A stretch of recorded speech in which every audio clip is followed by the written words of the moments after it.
Sports Note for Sunday, June 1st. And before we have the NBA and the NHL finals start later on this week, we have to go back and we have to talk about a championship season in a professional North American league that ended back on Memorial Day. And I'm sorry I've had this one in the can for a little bit. I just didn't know how to put the right kind of spin on it that I wanted to. And we've got a little mini dynasty evolving in the state of Minnesota. And I'm not talking about the Lynx. I'm not talking about the Wild. I'm not talking about the Timberwolves. We're talking about the Minnesota Frost. Yeah, that's right. We're going to talk the PWHL on today's show. And the Frost won their second consecutive PWHL Walter Cup championship back on Monday with a 2-1 win in overtime in Game 4 against the Ottawa Charge.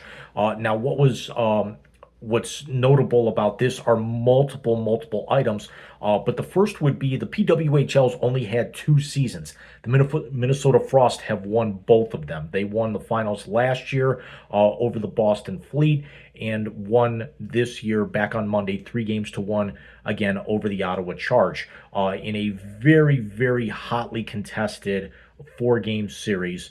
But where the history it lies is not only the Frost winning their second consecutive championship, as I've kind of got a little bit of the purple lighting behind me, in tribute here to the Frost, who wear purple, lavender, and white as their colors. Although with my color blindness, it looks dark blue, so that's the team I've kind of been pulling for the first 2 years on the ice here in the PWHL, and as the league expands. But I'll talk about that here in a little bit. But all 4 games in this series go to overtime.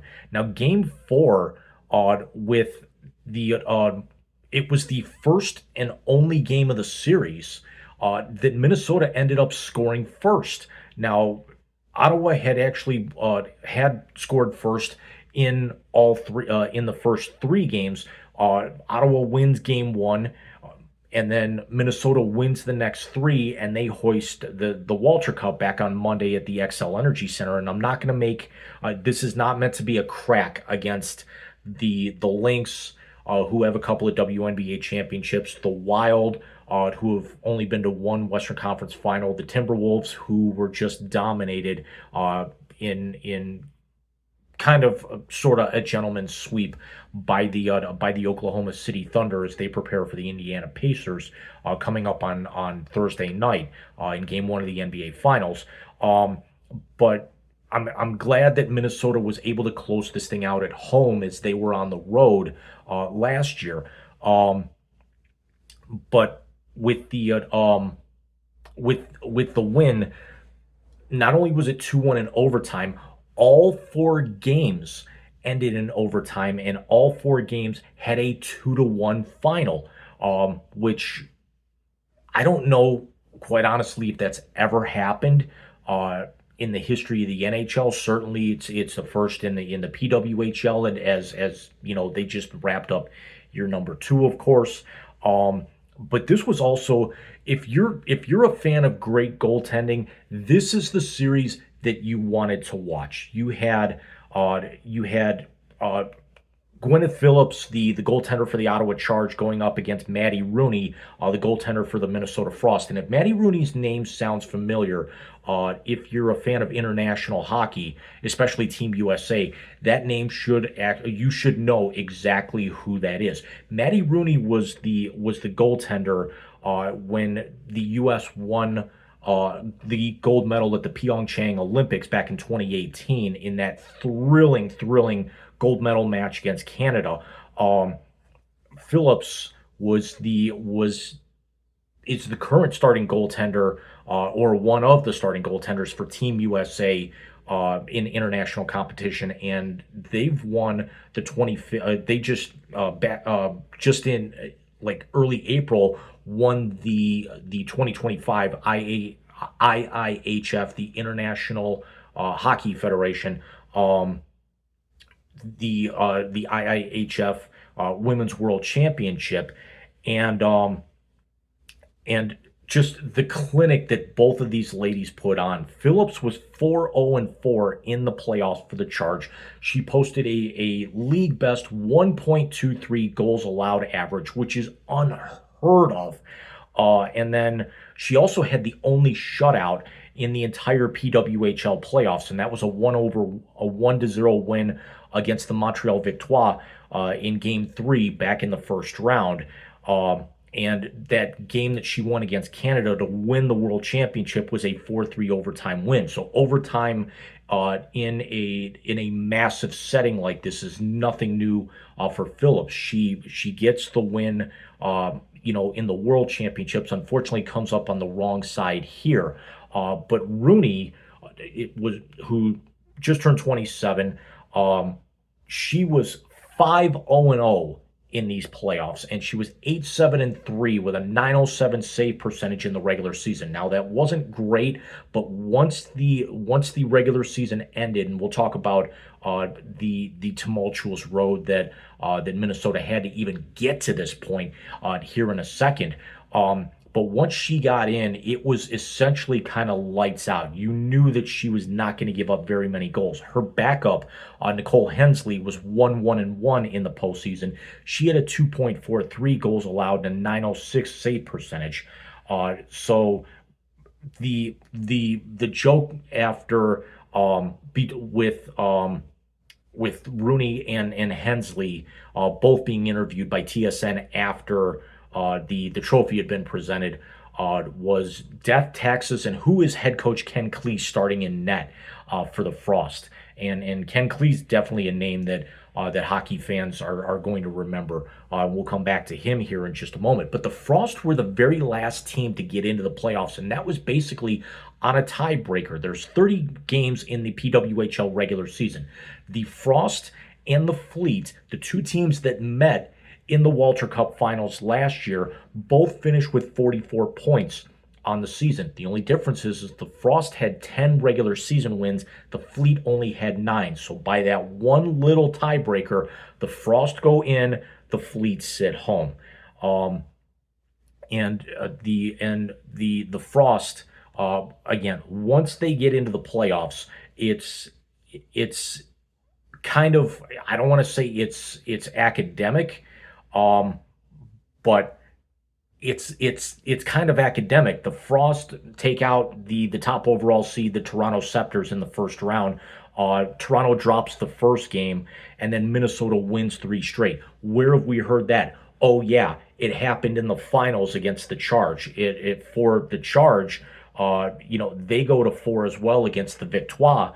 And the key about the PWHL with a lot of their clinchers, where something we have not seen in a lot of the high-profile clinchers in the NHL, is we've got 1-goal games. We've got overtime games. We're getting blowouts in both the NBA and the NHL in closeout games. We saw what the Pacers did to the Knicks last night, winning by almost 30 at that point. We saw the Thunder take a victory lap against the Timberwolves in Game 5 the other night. We saw Toronto get run off the ice by Florida back in the first round. We saw what Edmonton was able to do to Dallas in realistically the last 3 games of that series, to be honest. But Minnesota closed out Toronto in Game 4, 4-3 in overtime. Ottawa closed out Montreal in Game 4, 2-1, and then of course the 2-1 overtime winner. And 4 games, and we had overtime, and then we even had triple overtime in Game 3 with Minnesota winning on the road against Ottawa. So we've got a little mini dynasty forming here. Minnesota's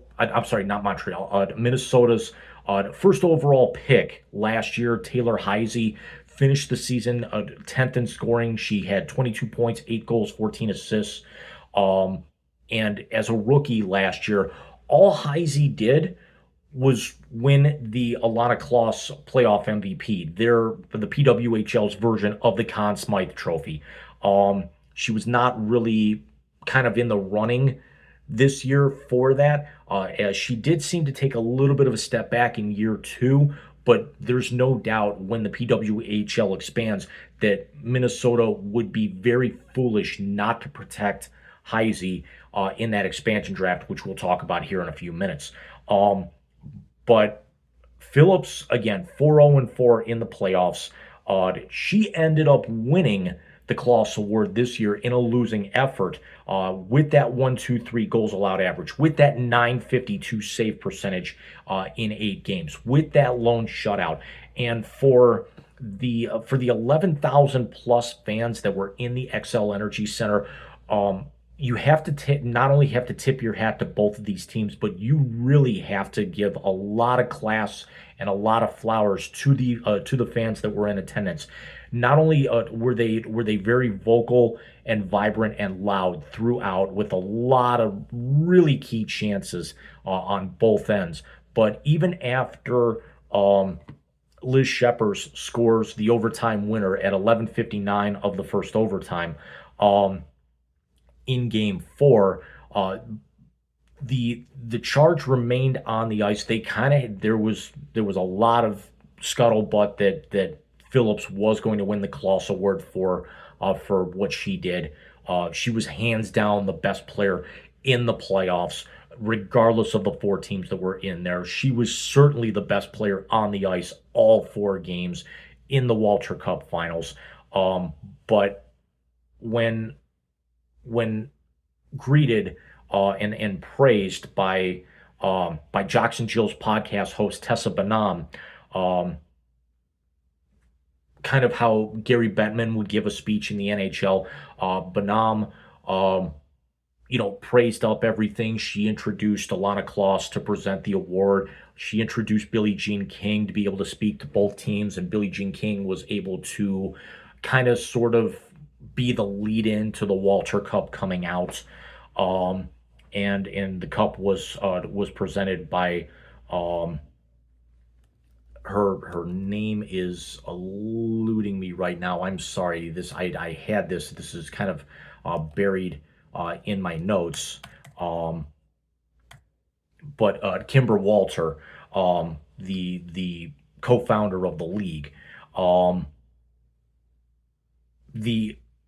the fans gave nearly a full minute standing ovation to the opposing squad.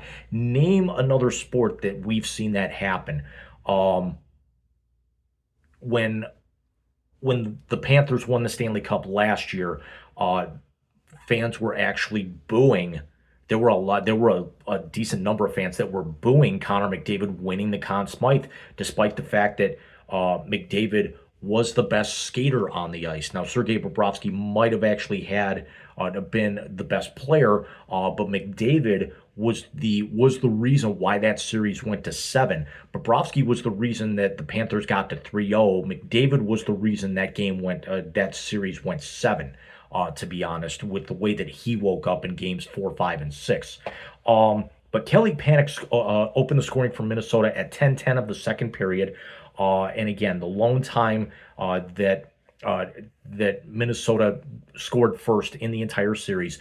The key about Panik of not only does she get the big goal, it was more so of a reward for everything that she had actually done in the faceoff circle to get Minnesota the advantage throughout the series. She was 17 of 36 in the faceoff dot in game 4. And despite Sheann Darcangelo from Ottawa going of 11 of 18 in game 4, Panik was dominant on the draw from game 2 on, and in that triple overtime game 3, she was an absolutely astronomical 34 of 45. There are NHL players in a playoff series that may not have 34 wins on the draw in the entire playoffs. I would be very hard pressed, and I'm not going to have time before we go live with the Wise Guys tonight to look up and see if any member of the Panthers or the Oilers have 34 wins in the faceoff dot. And Panik had 34 of those in Game 3 back on Friday afternoon, Friday the 23rd.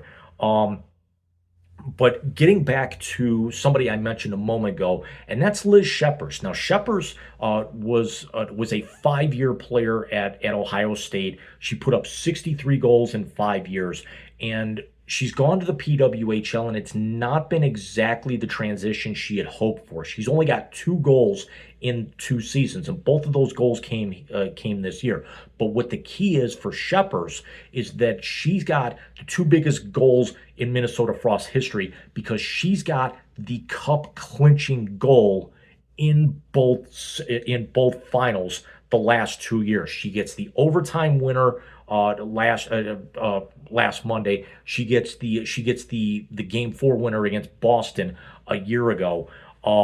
So is Liz Shepherd now the PWHL version of Big Shot Robert Ory, where she just comes up with the perfect opportunity in the playoffs, more specifically in the finals, which is why Robert Ory has all those rings as a role player. The Frost are kind of hopeful that Shepherd, if she doesn't get picked by Seattle or Vancouver in the expansion draft next week, that she can maybe pick up her offensive output to where she can be like she was at Ohio State, where she scored. I want to say it was 22 goals in her senior season. She was not on that national championship squad last year because she had already been drafted into the league. But getting back to Phillips for a moment, Phillips is actually up for 2 awards at the PWHL Awards coming up on June 25th. In Ottawa at the Hard Rock Arena. She's up for Rookie of the Year. She's also up for Goaltender of the Year. And Heisey won Rookie of the Year last year, followed it up, and that had actually just come off of, again, the Klaus Award. Not a whole lot of Minnesota players getting some postseason awards. Again, kind of, getting in on a tiebreaker, but they've got the trophy, and everyone else is kind of looking up here as the PWHL expands to Seattle and Vancouver coming up this fall. And then we've got some big dates coming up because on the 3rd, on Tuesday, the current 6 teams have to submit a list of 3 and a fourth player, a 3 guaranteed and a fourth kind of alternate player that they want to protect for the expansion draft. The expansion draft will come up on the 9th, and then the PWHL draft will actually occur. The 2025 draft will occur in a few weeks here, and then again we got the award ceremony. So could this actually be something where the PWHL, now that they've got 8, do we actually look into conferences?